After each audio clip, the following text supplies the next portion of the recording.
오늘은 시편 37편 35절에서 40절까지 다 같이 시작. 내가 큰 세력을 가진 악인을 보았더니 푸른 올개수같이 뻗어나갔으나 그가 사라져 버렸으니 보라 그가 없어졌도다. 정녕 내가 그를 찾아보았으나 나를 찾을 수 없었도다. 온전한 사람을 살펴보고 정직한 자를 볼지어다. 그 사람의 마지막은 화평이니라. 그러나 범법자들은 내가 함께 멸망하리니 악인의 마지막은 끊어지리로다. 그러나 악인의 구원은 주께 있으니 그는 고난의 때에 그를 이기리라. 주께서 그들을 도우시려고 그들을 구원하시니 그가 그들을 악으로부터 구원하시며 그들을 구원하시니 이는 그들이 주를 신뢰하기 때문이라. 아멘. 에덴 동산에서 추방당하면서 하나님께서 인류에게 닥칠 한 가지 큰 걱정을 하셨습니다. 선과 악을 결정하는 것, 구분하는 것이 우리들 중 하나같이 되었습니다. 사람이 그 선과 악을 구분하고 정죄하는 것을 가지고 갔다는 것이죠. 세상에 있는 수많은 문제들의 원인은 뭐냐? 바로 이 선과 악 사이에 일어나는 갈등, 분노, 이런 것들이죠. 선과 악에 대한 갈등과 분노는 아마도 이 땅에 살아가고 있었던 많은 인간들 중에 예수님만큼 당한 자가 있을까라는 생각이 들 만큼 예수님의 생애를 가만히 생각해 보면 우리가 일반적으로 인생이 살아가는 인간의 생애와 매우 다름을 우리가 이해하게 됩니다. 어떤 부분에서 좀 다르냐? 제가 구별해 드리게 보겠습니다. 예수님은 시간과 공간의 제한을 받는 분이 아니셨죠. 그분은 하나님이세요. 그런데 시간 속으로 들어왔습니다. 여러분, 시간과 공간의 제약을 받지 않는 사람이 시간 속으로 들어왔다는 건 고통이죠. 여러분들이 만약에 부활의 예수님의 몸을 생각해 보세요. 우리가 그렇게 마음껏 시간과 공간의 제약을 받지 않는 자가 시간과 공간 속으로 들어왔다는 것은 태어남이 있어야 하고 육신의 고통을 느끼고 사람들로부터 당연한 상처도 경험하게 되고 우리가 지금 느끼는 이런 모든 것을 느껴야만, 그러니까 그걸 알고 들어왔잖아요. 우리는 모르고 태어났고 예수님은 알고 들어오셨어요. 또 하나는 그분은 율법 안으로 들어오셨다라고 갈라디아서에서 말씀하고 있습니다. 율법은 모든 것에 제약을 둔 것이잖아요. 시간과 공간 속으로 들어온 것만 해도 고통이지만 율법 속으로 들어왔다는 것 또한 더더욱 고통입니다. 율법은 선과 악을 나누는 것이죠. 그 율법을 만드신 분이 율법 안으로 들어오셨다는 것은 자신이 이 공간 속으로 우리를 보호하시기 위해서 모든 것을 버려두고 오신 겁니다. 이게 빌립보서 2장에 보면 하늘의 보좌를 버리고 스스로 이 땅에 오셨다라는 것을, 그 성육신을 찬양하는 것입니다. 또 하나, 여러분, 우리는 죽음이, 우리의 죽음이, 미래의 죽음이 어떨지 알아요, 몰라요? 우리 아무도 몰라요. 어떻게 최후의 죽음을 맞이할지. 예수님은 죽음이 어떤지 알고 오시고, 그분은 사람들로부터 이런 과정을 거쳐서 배반을 당하고 십자가의 고통을 당하실 줄 알고 오십니다. 그 십자가형을 받으러 오셨다는 것이죠. 여러분, 율법 속으로 들어왔어요. 시간과 공간 안으로 들어오셨어요. 그리고 그의 죽음이 어떤 죽음인 줄 알고 들어오신 것입니다. 또 예수님이 당하신 그 고난은 어떤 고난입니까? 사람들은 예수님을 그토록 따라다녔고 그야말로 예수님께서 그 예루살렘 성에 입성할 때 겉옷을 펴고 종려나무 가지를 들고 호산나 호산나 외쳤었습니다. 그런데 그게 며칠 뒤에, 그렇죠, 금요일날 어떤 일이 있었어요. 십자가에 못 박아서서 조금 전에 환영했던 무리들에게 졸지에 역전이 돼서 어떻게 합니까? 십자가에 못 박으라는 얘기를 듣습니다. 자, 여기 예수님이 했던 행동이 오늘 이 본문에 드러나요. 어떻게 드러나 있냐? 여러분, 우리는 이런 생각을 하죠. 야, 내 인생의 시험은 내 부모일 거야, 아니면 내 남편일 거야, 아니면 내 자녀. 아마 여러분들이 정해놓은 사람이 있어서 너를 여러분들을 힘들게 하고 괴롭게 하는, 그죠? 아마 저 시험이 내 인생의 마지막 시험이 아닐까. 제가 오늘 인생의 마지막 시험이 뭔지 이야기해 주려고 그러는 거예요. 전혀 그렇지 않습니다. 뜻밖의 마지막 시험은 이 지점이라고 얘기해 주는 게 있어요. 그게 바로 예수님께서 사람들에게 십자가에 못 박으라고 할 때 예수님이 능력이 없는 게 아니에요. 그분은 창조주세요. 근데 그 창조주이신 예수님이 이것들이 하고 벌떡 일어서지 않고 어떻게 합니까? 털 깎는 양같이 입을 다물고 잠자하십니다. 이게 마지막 시험이에요. 자기를 증명할 수 있는 실력이 없는 게 아니에요. 자기는 다 누명을 뒤집어 쓰고 있어요. 그런데 어떻게 하느냐면 그걸 침묵하는 게 마지막 시험입니다. 제가 입 다물라는 얘기가 그 말이에요. 그걸 못하면 여러분들이 입을 못 다물어요. 여러분들의 시험의 끝이 뭐냐면 억울함을 충분히 증명할 수 있을 때 여러분들이 그걸 감수하는 겁니다. 감수하셔서 우리를 구원하신 것이지 그때 이것들이 하고 일어났더라면 우리 모든 것은 게임이 끝납니다. 대단하죠. 그 얘기를 지금 37편, 38편, 39편 이걸 하고 있는 것입니다. 잠잠하라.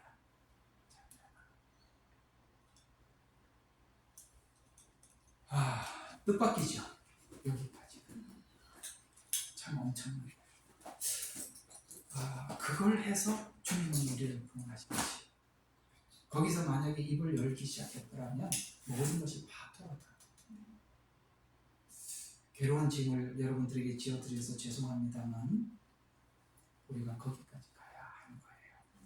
자, 그래서 오늘 마무리하고 이제 그 38편, 39편의 그 장엄한 그 자리로 우리 한번 쑥 들어가 보도록 해요. 자, 오늘 35절부터 하나만 보시죠. 자, 이렇게 이야기합니다. 내가 큰 세력을 가진 악인을 보았어. 큰 세력을 가졌는데 그 악이 하나님 앞에 하나님이 간섭하셔서 쪼그라들어야 하고 사라져야 하는데 이게 큰 악의 세력이 우리로 하여금 두렵게 만들어요. 왜요? 푸른 월계수나무같이 뻗어나가더라는 거예요. 우리는 지금 그런 시대를 보고 있어요. 맞죠?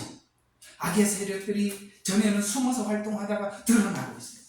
그리고 그것이 커져가고 있고 뻗어나가고 있고 견고하게 뭔가를 만들어가고 있다는 걸 보고 우리 모두는 두려워합니다. 근데 오늘 성경은 우리에게 어떤 답을 주고 있어요. 뻗어나가고 있어요.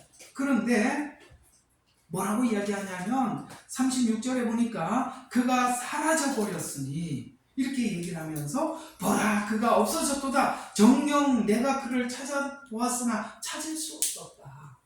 여러분 요한계시록에 이 말씀을 잘 설명해 주고 있어요. 하나님께서 이 악한 세력들을 바다에 던져버렸어요. 여러분 바다에 던져버리고 나니까 보여요 안 보여요? 안 보여. 그리고 하나님께서 깊은 바다에 던지는 게 두 가지가 있대요. 하나는 우리의 죄를 등 뒤로 던지고 깊은 바다에 빠뜨렸대요. 이게 무슨 말일까요? 안 찾겠다는 거예요. 묻지 않겠다는 겁니다. 주님 안에 들어온 자들의 죄를 깊은 바다에 던져서 찾지 않겠다는 거예요. 뿐만 아니라 이 악을 우리에게 죄를 짓도록 유도하고 있는 그 악의 세력들도 요한계시록에 보니까 바다에 던져 다시는 보이지 않더라. 이렇게 얘기해 끝이 나는 거예요. 죄도 바다에 던져버리고 악도 바다에 던져버리는 거예요. 여러분 최후가 지금 눈으로 볼 때는 오늘 여기 35절처럼 뭐라고요? 큰 세력을 가진 악의 세력들이 보이고 그것이 뻗어나갈지라도 36절처럼 사라져버린다는 것을 믿습니까? 그리고 그 다음에 정녕 내가 그를 찾아보았으나 찾을 수 없었다 라고 관찰하고 찾으려고 애를 썼는데도 안 보이더라는 거예요. 그래서 성경에 보면 원수 갚는 것은 주께 있으니 주께 맡기라 이렇게 말씀하고 있는 것입니다. 왜 그들은 악의 세력들은 우리 가까이 와서 우리로 하여금 고통스럽게 하고 괴롭게 할까요? 이유는 그것을 통해서 우리를 만들어가기 위해서 악을 하나님이 잠시 사용했을 뿐이고, 그 악은 세력을 잡고 자리를 잡아 보이는 것 같아 보이나 하나님께서 그것을 다 벗어버린다, 다 던져버린다. 그건 우리의 마음속에 어떤 탐심이 있고 어떤 욕심이 있고 어떤 죄성이 있는지 그것을 보여줘서 해결하기 위해서 그런 것들이 내 주변에 진을 치고 나를 괴롭게 할 뿐, 그건 언젠가는 하나님이 해결하고 끝날 거예요. 그러니 하나님은 지금 우리에게 뭐라고 부탁을 하고 있냐면, 거기에 매몰되지 마라, 거기 빠지지 마라, 악과 선과의 싸움으로 보지 마라, 그 악을 딛고 일어서고 십자가의 은혜로 네가 승리해라, 이렇게 얘기를 하고 있는 거잖아요. 우리가 예수님을 믿으면서도 사람들이 너무나도 악과 선의 진영으로 하나님의 나라를, 복음을 판단하려고 해요. 아닙니다. 그렇지 않아요. 오늘 성경은 그런 부분들을 우리에게 열어주고 알려주면서 거기에 더 이상 매몰되지 않기를 하나님께서는 바라고 계시는 것입니다. 37절을 보십시다. 오늘 그냥 여기 이 내용은 그냥 접어두고 그냥 이렇게 한번 가보도록 하겠습니다. 그냥 하나님 주시는 대로 한번 보죠. 37절, 온전한 사람을 살피고 정직한 자를 볼지어다. 그 사람의 마지막은 확정이, 결말을 봐라, 이 말이에요. 결말을 봐라. 우리가 뭘 보고 신앙생활을 하느냐가 달라요.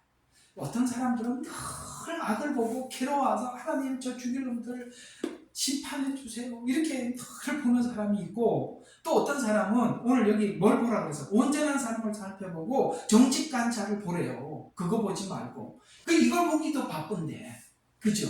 야, 정말 주님 안에서 승리한 사람들을 보면 나도 저 사람처럼 이 길을 따라가서 나도 승리해야 되지 않겠냐.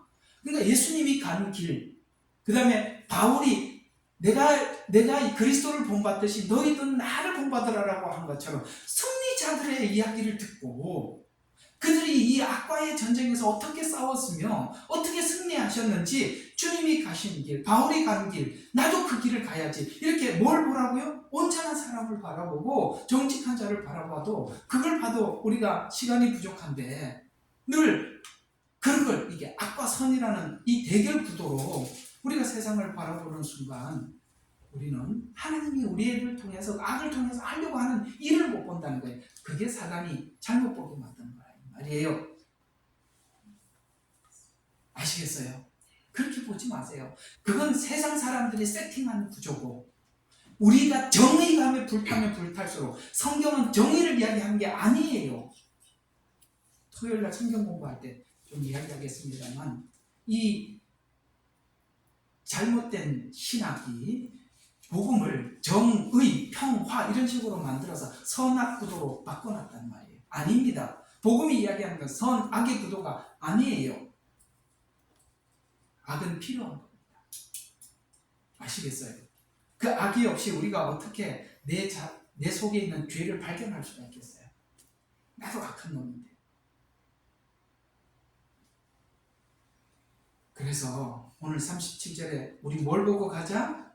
온전한 사람 보고 정직한 사람을 다 봐라.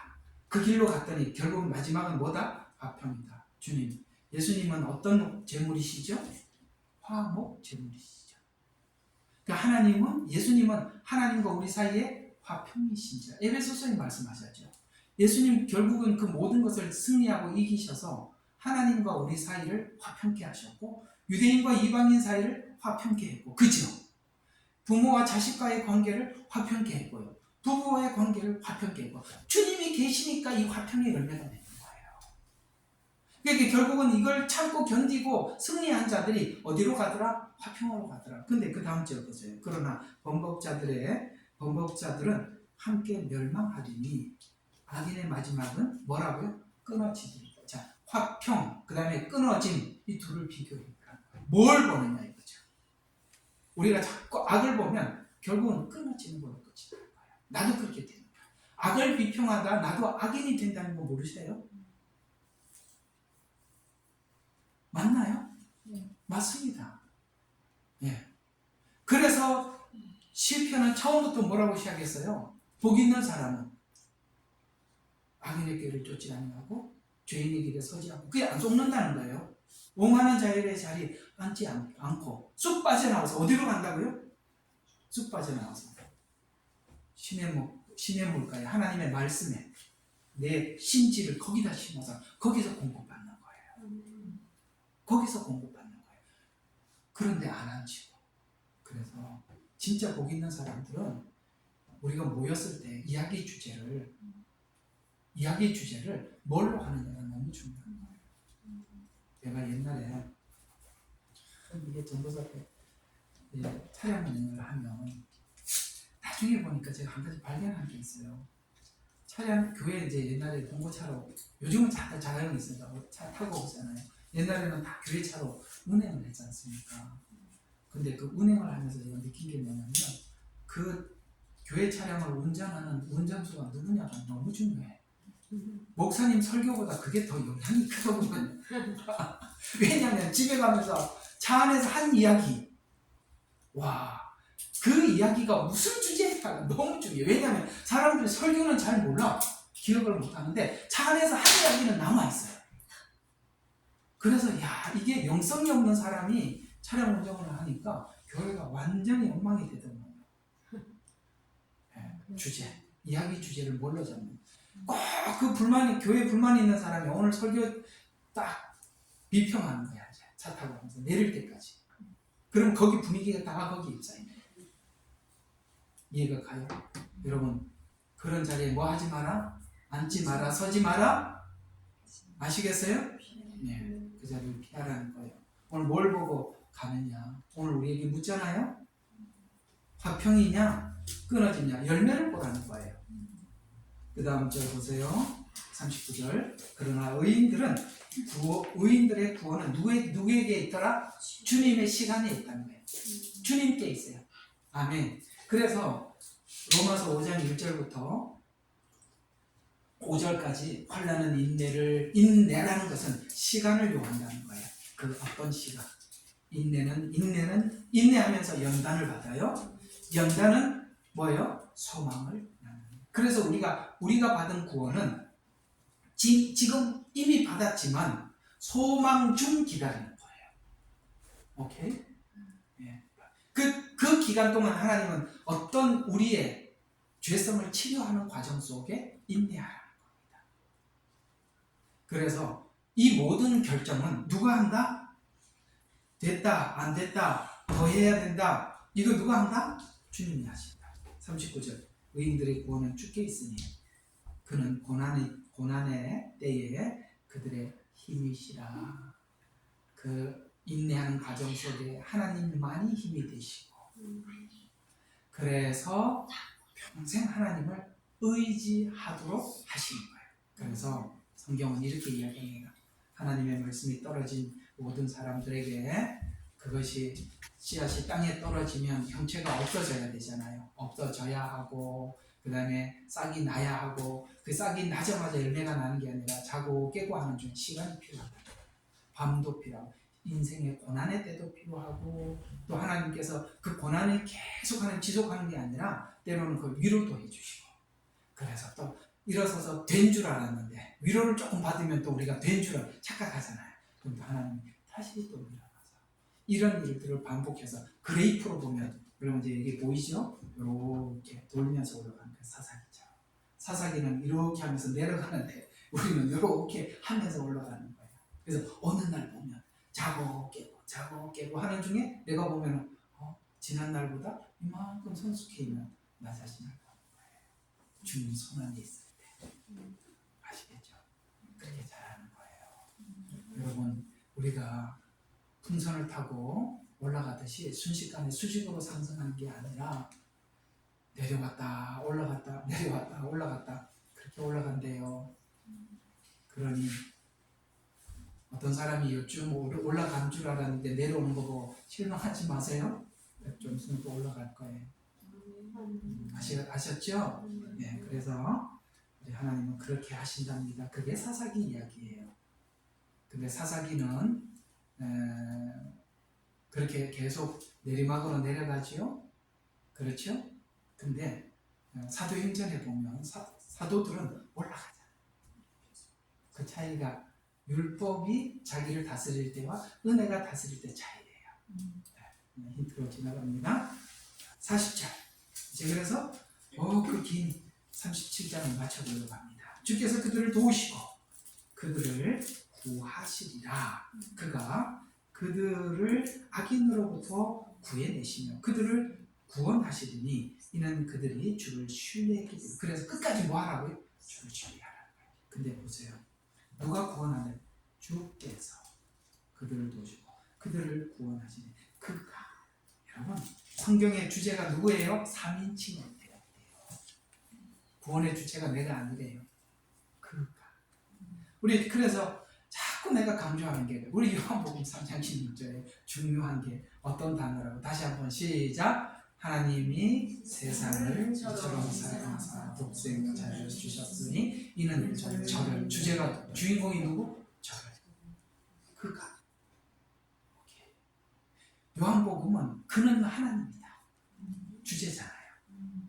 요한복음에 하나님의 세상을 이처럼 사랑하다가 나와 있어요. 그가 주제니까, 그가 주체니까 누구예요? 예수님이에요. 사람들은 처음에 아직 복음을 잘 모를 때는 구원이 주제라고 생각해요. 그 다음에 사랑이 주제라고 생각해요. 아니요, 그가 주제예요. 성경은 자꾸 우리의 구원을 그라고 이야기하는 거예요. 주께서, 그가, 그들을. 누가? 그들, 여기서 말하는 그들은 주를 신뢰하는 자. 여러분, 주님을 신뢰하는 믿음이 어디서 생기는 거예요? 십자가에서. 하나님께서 우리를 어떻게 사랑하셨는지 그 사랑을 아는 자들은 기다릴 수 있답니다. 기다려. 신앙은 뭐라고요? 기다리는 거예요. 힘들죠? 그래서 매일 와서 예배하면서 기다리는 거예요. 혼자서는 못 기다려. 얼마나 힘든데요. 자, 아까 제가 여러분들에게 글을 적었죠? 예배 성공이 뭐라고요? 여러분 신앙 성공이고 인생 성공이에요. 예배 빠지지 마세요. 아무리 힘들어도 예배를 지키면 여러분의 기본은 지킵니다. 근데 힘들다고 아이고 주님은 아시지. 그래도 주저앉아서 5년째 10년째 주저앉아 있는 사람 수두룩합니다. 속지 마세요. 오늘 여기 뭐라고 얘기했어요? 그들이 주를 신뢰했다. 신뢰하는 것 표현 중에 예배를 하나님 앞에 끊임없이 드리는 것이 하나님을 신뢰하는 기본이에요. 자, 여러분 긴 시간 37편 하느라고 수고가 많았습니다. 여기 할 얘기들이 너무 많아서 길었는데 아이고 38편도 많은데 어쩌죠. 저는 이게 10편 다 하고 주님 오실 것 같아요. 150편. 아휴, 나중에 가다가 114장인가요?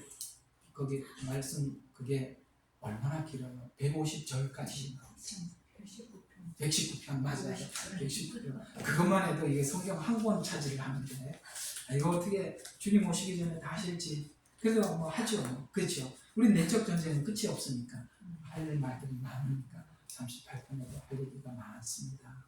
자, 38편의 주제가 뭔지 오늘 한번 열어 시작해보죠. 이런 이야기입니다. 다윗이 죄로 고난당하는 고통과 회개와 탄식과 구원의 기다림으로 구성되어 있어요. 시편 6편, 32편, 39편, 51편, 130편, 143편이 다윗이 하나님께 죄를 지어서 중병에 걸렸어요. 근데 중병에 걸렸을 때 지은 시로 중병의 원인이 죄로 인한 얻은 병임을 알고 하나님 앞에 호소하는 시예요. 인생에는 세 가지 형태의 고독이 있답니다. 하나님이 우리 인생을 고독하게 만드신대요. 첫 번째 고독이 뭐냐? 육체적 고독이에요. 질병이 걸려서 누워있기 시작하면 주변에 있는 사람들이 깜짝 놀라서 방문하죠. 아니 그 건강하던 사람이 어이구 어떡해. 근데 장기 환자가 되면 하나 둘 방문이 줄기 시작하죠. 그래서 고독해져 간답니다. 이게 바로 육체적 고독입니다. 두 번째 정신적인 고독. 정신적 고독을 언제 일으킵니까? 내가 뭔가 성공을 하고 내 주변에 무언가 사람들에게 나누어 줄 수 있을 때는 내 옆에 사람들이 많이 있어요. 내가 줄 게 있으니까. 근데 그게 떨어지잖아요. 그러면 또 사람들이 멀어져요. 그게 정신적 고독이에요. 그게 또 하나의 고독이 있답니다. 그게 영적 고독이에요. 예수님도 겪었던 고독이죠. 그렇죠? 아버지 어찌하여 나를 버리시나이까. 그거죠. 하나님마저도 아무 말을 하지 않아요. 이제 이런 감정을 알아야 오늘 38편이 통하는 거거든요. 그런 감정을 가져본 적이 있다면 오늘 38편이고 눈이 딱 떠질 거예요. 그런 경험이 있으면 손 들어보세요.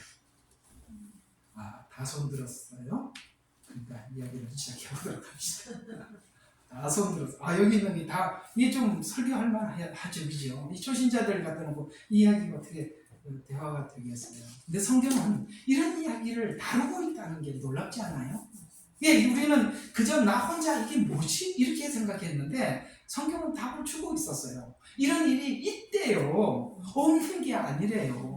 우리는 율법적 신앙에서 보면 이런 상황이 딱 맞이하면 신앙이 완전히 미끄러서 제로 상태라고 생각하고 막 야단치거든요. 그것도 있다는 걸 아셔야 돼요. 우리는 함께 짐을 지는 거예요. 누구는 늘어지고 있고 누구는 일어서고 있어요. 늘어지는 사람이 왜 그걸 버티는지 아십니까? 일어선 사람이 지켜주기 때문에 버티는 거예요. 그래서 그때 막 쓰러지는 사람 보고 야단치고 정죄하고, 여러분 몰라서 쓰러지는 게 아니에요. 죽을 지경이니까 쓰러지는 거예요. 그때는 뭐만 해주면 현상 유지해주도록 내가 옆에서 지켜주는 거예요. 이게 바로 성도고 지체라 이 말이에요. 지체가 맨날 야단밖에 못 치는, 세상 사람들도 하고 부모님도 지금까지 그걸 해와서 우리는 그걸 몰라서 못해, 사람들이 몰라서 그걸 지적을 안 하는 게 아니잖아요. 그렇죠. 그때는 우리가 기도하며 기다려줘야 돼. 현상 유지만. 교회 가기 싫어. 그래, 예배는 드려야지. 우리 힘들지만 가자. 그래, 내가 오늘 밥 안 먹어서 배고파, 밥 사주고 데리고 와야죠. 그것만 해줘도 그가 그 자리를 지켜내는 거예요. 아시겠어요? 자, 그걸 하는 교회가 건강한 교회고, 교회로서 역할을 잘해주는 거예요. 그래서 못하는 사람 보고 손가락질 하지 말고 기다려주기. 아이고, 또 여기서 자유를 얻으면 안 돼요. 야, 우리 목사님 그랬으니까 나도 쓰러져 보자. 그럼 저하고 사모님만 서 있으면 어떡해. 그러지 않기. 우리도 힘들어. 그러면서 이 육체적 질병이 자기 죄의 결과라는 것을 다윗이 알고 있었어요. 그래서 육체적 정신적 고통을 하나님 앞에 호소하면서 죄책감으로 인한 정신적 육체적 고통으로부터 하나님 저를 구해주세요 라고 호소하는데, 많은 시편들 중에 이 37편은 소망으로 끝나는 게 아니라 절망에서 기도가 시작돼서 절망으로 끝이 나요. 소망을 이야기하는 게 구해주소서 하고 밑에서 손 들고 외치는 걸로 끝이 난단 말이에요. 여러분 끝에 보세요. 속히 구해주소서, 속히 나를 도우소서, 오 주여 구원하시오, 이렇게 끝이 나잖아요. 그러니까 이게 뭡니까? 지금 죽을 지경에서 시작해서 죽을 지경으로 끝나는 거예요. 이런 일이 있더라. 그래서 성경에 시편에 등재되어 있는 겁니다. 자, 그래서 여기 있는 단어들을 제가 한번 적어봤어요. 여기 좀 나오죠? 자, 여기 있는 이 단어들을 한번 봐요. 여러분, 이 단어들이 여러분들에게 익숙한 단어일 겁니다. 힘들 때, 힘들었을 때 익숙했던 단어들. 책망, 그죠? 사람들이 옆에 다 보다 못해서 옆에서 책망도 하죠. 책망. 그 다음에 또 경로. 이게 지금 하나님으로부터 느끼는 경로들이에요. 이런 거 여러분들에게 있었던 일들인지 한번 보라는 게, 화살이 깊이 찔렀대요. 하나님께 찔렀어요. 얼마나 아프겠어요. 그 다음에 안식함이 없나이다. 하루도 하나도 마음이 편하지 않아. 왜? 그래서 이 욥기를 보면 하나님이 깊이 찔러서 욥이 그렇게 이야기해요. 하나님이 나를 관역을 삼으시고, 여기 여러분 이게 화살 이렇게 있잖아요. 거기를 막 맞추듯이 내 아픈 데만 쏘는 거야. 계속 막 쏘니까 주님 저를 어떻게 관역을 삼으시고 이토록 저를 괴롭히시나이까. 그래서 얼마나 괴로운지 하나님, 여러분 괴로울 때는 제일 좋은 게 뭐냐면 잠자는 거죠. 잠을 자면 좀 잊을 줄 알았는데 잠을 자는데 꿈속에 쳐들어오더라고요. 사람 미치는 거예요. 지금 욥이 그렇게 이야기를 하는 거예요. 하나님 나를 관역을 삼으시고 쏘실 뿐만 아니라 뭐라고 이야기하느냐면, 하나님 내가 잠잘 때라도 좀 편하게 자고 싶은데, 여러분 아시죠? 욥이 지금 막 기와장으로 바꿔 끓고 있는 거 그렇지 않아요? 거기다가 친구들은 와서 막 괴롭게 눈을 뜨고 이 듣는다는 그 자체가 너무 괴로운 거예요. 그래서 딱 안식의 시간이 하나 있는데 잠자는 시간. 잠자는데 꿈으로 쳐들어오는 거 아닙니까? 여러분 불안하면 잠을 자도 악몽을 꾸더라는 거예요. 그 얘기잖아요. 안식함이 없어요. 그리고 너무 무겁습니다. 범민이 됩니다. 애통합니다. 정말 내가 어딜 봐도 성한 곳이 없고, 이게 지금 여기 있는 38편에 있는 단어들을 제가 뽑아본 거예요. 그 다음에 마음이 불안정하고 심장이 두근거리고 눈에 빛이 사라지고, 여기다가 내 옆에 있는 친척들도 멀리 가고, 이런 적이 있었다 없었다. 그거 없이 신앙생활을 하는 사람 없어요. 여러분 여기 온라인 성도들 좀 들어봐요. 알았죠? 그거 없이 신앙생활하는 사람 없다고요. 뭐 힘들어 죽겠어요. 그래서 다른 사람 듣고 다 공감하죠. 왜? 이 일 없이 우리가 성숙하는 일은 없으니까. 그래서 이런 시간이 우리 모두 지나간답니다. 그래서 신자들 가운데 하나님께서 오늘 여기 있는 이야기가 이런 겁니다. 공감하기 위해서 질병의 고통을 겪으면서 이것이 죄로 인한 것임을 깨달았을 때 고통과 회개와 구원을 하나님 앞에 간절히 기다리면서, 하나님 제가 이것 때문에 내가 이 고통 당하는 거 아닙니다. 용서해 주세요. 하나님의 그 시간은 주님께 있으니까 주님 그 시간을 제가 인내하면서 뭡니까? 하나님의 경로를 들고 책망을 들고 화살이 깊이 찌르는 거지. 아시겠어요? 이런 마음에 이런 시간을 내가 보내고 있어요. 어떨 때는 하나님 차라리 제가 죽는 게 낫겠습니다. 그러니 욥이 그렇게 하나님 앞에 고백한 게 당연하죠. 그래서 욥이 그 마음속에 있었던 그 싸움들이 어떤 싸움이었었는지를 시편에서 낱낱이 마치 그 세포 하나를 관찰하듯이 관찰하면서 우리에게 알려주고 있는 거예요. 이 씨름이 하나님의 백성들에게. 그런데 제가 보니까 이 시련과 이 시간을 신자 모두에게 주는 건 아닌 것 같아요. 그냥 제가 봤을 때 모두 다 있는 거예요. 근데 하나님 앞에 뭔가 한 영광을 돌려야 할, 하나님 앞에 부르심이 있는 이런 자들에게는 하나님이 꼭 이 시간을 거치게 하시더라. 그 신앙의 깊이에 따라서 어떤 사람은 얇게 지나가기도 하고 어떤 사람은 깊게 지나가요. 욥이 왜 그렇게 깊게 지나갔느냐?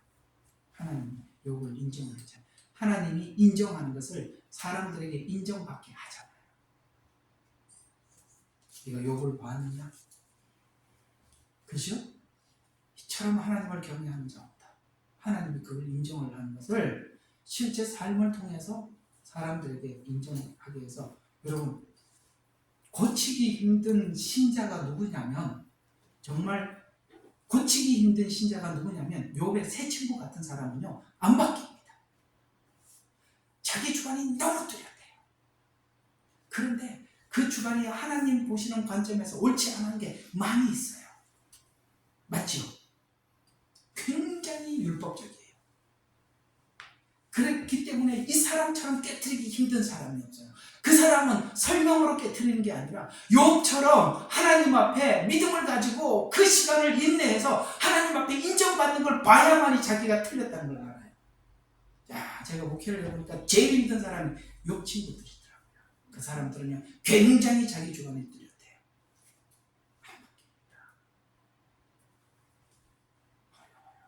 정말 어려워요. 그 사람을 바꿀 수 있는 힘은 욥과 같이 삶으로 그것을 보여야 합니다.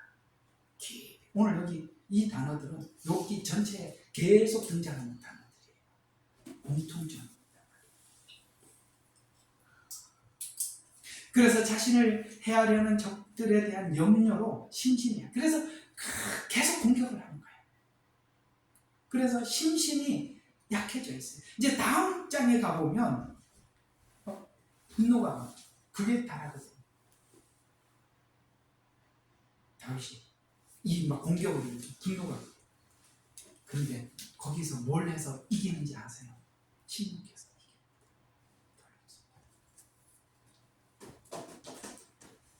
정말 이런 성도들을 만나고 싶습니다. 그걸 넘어온 사람은 굉장히 넓어요. 침묵해서 말을 하는 사람은 아직 신앙 수준이 얕아서 그런 거예요. 침묵해서. 그래서 다음 장에 가보면 침묵하기로 결정해요. 그게 누가 받은 시험이라고요? 아까 처음 얘기했잖아요. 십자가에 못 박으라 할 때 예수님 이것들이 하고 일어나지 않지 않습니까? 이사야서에서 뭐라고 했죠? 털을 깎는 병처럼 잠잠합니다. 마지막 훈련이 뭐라고요? 여러분들이 불이익을 당하고 사람들로부터 오해를 받아도 하나님 앞에 침묵하고 주님의 그 십자가 앞에 선 주님을 늦게 주님이 이래서 이렇게까지 하셨어요. 거기서 우리의 삶이 깨집니다. 그걸 막 대항하고 싸우면 못 느낍니다. 그걸 진하게 한번 음미해 보시죠. 네. 아시겠어요? 음미해 보면 여러분 많이 달라질 겁니다. 정말 성숙한 삶이 될 겁니다. 그래서 마지막 기대인은 하나님께 호소해요. 그래서 21절, 22절이니까 나를 버리지 마소서, 속히 나를 도우소서, 나의 구원이시여. 이렇게 끝이 나는 거예요. 해결이 됐어요, 안 됐어요? 안 됐어요. 외치는 걸로 끝이 나더라는 거예요. 이것이 바로 십자가에서 이 체험이 마지막 훈련, 변명하지 않았다. 그래서 사람으로부터 버림을 받고 하나님으로부터 버림을 받았을 때 그러나 잠잠히 침묵하셨습니다. 그래서 오늘 이 개론, 이 38장을 개론적으로 정리를 해보면 이런 이야기입니다. 죄로 인한 징계, 예수님이 십자가에서 경험한 죄의 무게. 여러분, 지금 예수님은 계속 하고 계신 거죠. 그렇죠? 예수님 죄 때문에 그런 거 아니에요. 다 누명을 쓴 거죠. 누명을 썼어요. 누구 죄를 누명을 썼죠? 내 죄, 여러분의 죄를 다 누명 쓰신 거예요. 그 죄의 무게가 너무 무거운 거예요. 누명을 쓰셨잖아요. 그래서 우리가 누명을 쓰고 잠잠하지 않을 때, 그 침묵해 볼 때 뭘 느끼기로 합니까? 주님이 우리의 죄를 누명을 쓰시고 어떤 감성이었을까? 그걸 느끼는 거예요. 그럴 때 우리의 감정이 주님 앞에 반응할 수 있어요. 지식으로는 배우고 있잖아요, 지금. 지식으로는 배워서 알죠. 근데 감정으로 잘 안 되죠. 이걸 해야 여러분들이 감정까지 신앙으로 들어오는 거예요. 그때 감정이 컨트롤을 하죠.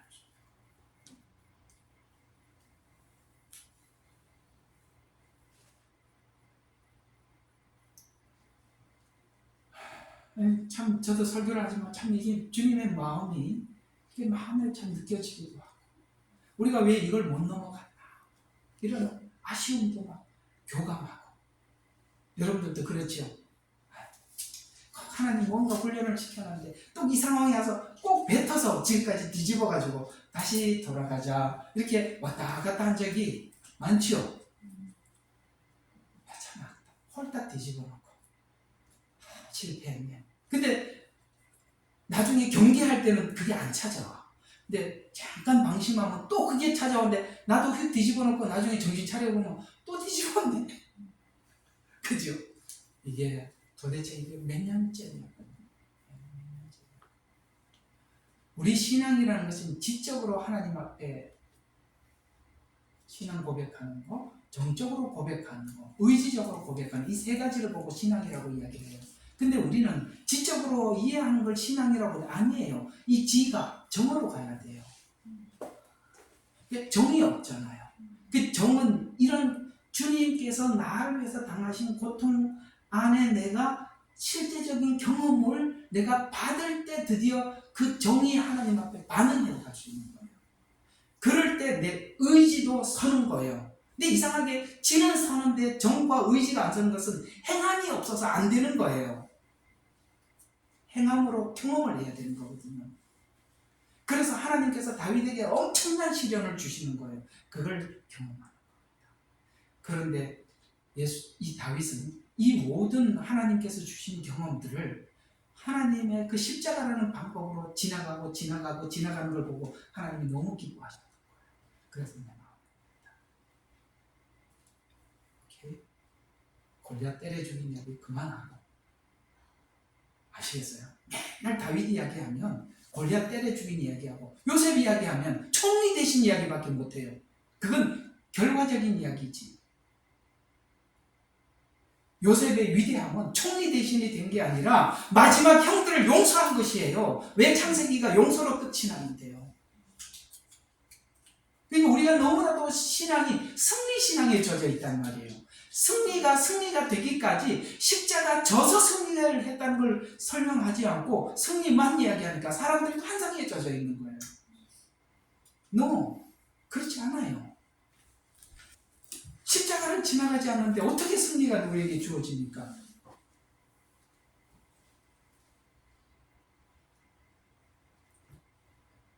그래서 십자가에서 경험한 죄의 무게, 이 과정이 성도들에게 있더라. 실제 이런 상황을 통해서 우리가 이렇게 하나님의 실제 상황을 우리에게 주셔서 경험하게 하시고, 또 주변 사람들이 나를 떠난 외로운 상태, 이런 상태를 하나님이 철저하게 만들어서 이렇게 하나님께서 훈련시킬 때는 제가 이런 표현이 맞는 것 같아요. 무자비하게 훈련시킵니다. 냉정합니다. 훈련소 가보세요. 교관이 봐주는. 훈련소 갔는데요. 가스실에 들어갔거든요. 그것도 훈련이에요. 방독면 쓰고 들어갔는데 방독면이 다 찢어졌어요. 그거 찢어준 게 어떻게 알아? 일부러 찢어진 것만 갖다 놨어요. 그래갖고 방독면 썼다고 안심하고 들어갔는데 이상하게 첫 번째 팀이 갔다 나와서 죽을 지경으로 나온 거예요. 방독면 썼는데 왜 그러지? 훈련소 처음에 완전히 방독면 이제 받아갖고 쓰고 갔거든요. 세상에 가스가 막 입으로 막 들어오니까 아무리 숨을 오래 참아도 안 돼. 거기다가 딱 들어갔더니 방독면 벗고 군가 하나 부르고 가요. 여러분, 군가를 부르는데 중간에 숨을 안 쉬어도 되겠습니까? 딱 나오니까요, 콧물 나오는데 와, 비비면 큰일 나는 거예요. 바람으로 그냥 이렇게 최루탄 같은 거니까. 교관들이요, 무자비해요. 막 밟고. 그런데 정말 하나님도 우리에게 훈련시킬 때 정말 그렇게 시킨다. 숨 쉴 틈도 없이. 성경은 이렇게 그러니까 우리가 방수를 잘 해놨는데 물이 어디로 여러분, 방수가 얼마나 어려운지 아세요? 방수는요, 이게 여기서 물은 떨어지는데 이게 어디로 이렇게 타고 들어오는지 알 수가 없어요. 그걸 어떻게 찾아내겠어요? 그죠? 그래서 다 치워야 돼요. 방수 어디서 하는지, 어디서 새는지 모르니까. 그래서 성경은 하나님께서 나는 지금 뭔가 이제 안심이다라고 탁 들어있는데 하나님이 마치 물이 침투하듯이, 그러니까 어디서 어떻게 들어와서 이렇게 들어오는지 모르게 들어와서 나를 괴롭히더라는 거예요. 나는 됐다고 생각하는데 하나님 그만 좀요. 이랬는데 하나님이 무자비하게 나를 시험하시더라. 이렇게 말씀하시더라는 거예요. 그러니까 왜요? 몰아붙여야 됩니까? 쉬면 안 됩니까? 어떤 더 절망적인 지점에 가야 우리가 얻는 게 있어요. 아직은 덜 절망. 완벽한 절망. 완벽한 무너짐. 그래서 하나님 어떤 사람에게는 물질로, 어떤 사람에게는 질병으로, 어떤 사람에게는 말할 수 없는 외로움으로 하나님 각자가 필요한 대로 어떤 상황에 주시더라. 이런 시간이 없는 것이 믿음의 생애가 아니라 이런 일들이 있는 것이 정상이다. 끝에는 아무리 헤매도 답을 찾지 못하고 하나님, 구원의 하나님만 기다리며 시간을 하나님만 쳐다보고 하나님하고 쳐다볼 수밖에 없는 그런 시간을 하나님 보내게도 하시더라. 아이고, 오늘은 여기까지만 합시다. 너무 그래도 이걸 아셔야 돼. 우리가 예수님 밖에서 이런 시간을 보내면 결과를 몰라. 그죠? 결과에 대해서 우리는 아무도 자신할 수 없어. 그죠? 주님의 손 안에 있으면 결과는 아름다운 거예요. 아까 주님의 손 안에 있는 사람들의 결과가 뭐라고요? 37편의 화평입니다. 네, 화평하려면 한쪽이 강하면 한쪽은 부드러워야 화평이 이루어지잖아요. 우리가 강한 쪽에서 더 강하게 가서 화평을 이루려면 화평은 깨지잖아요. 한쪽은 치면 어떻게 해야 돼? 한쪽은 받아야지. 하나님, 저거 돌덩어리인데 저를 쇳덩어리로 만들어주세요. 그러니까 해결이 안 되는 거예요. 하나님, 저쪽 쇳덩어리, 저 다이아몬드 만들어주세요. 그러니 더 해결이 안 되는 거예요. 예수님이 이 땅에 오셔서 그분은 강해 보이지만 약한 강함이 얼마나 강함인지 아십니까? 아시겠어요? 신축성이 있어야지. 아멘. 아멘. 여기까지. 자, 우리 오늘 들은 말씀을 기억하면서 우리 하나님께 한번 간절히 기도하도록 합시다.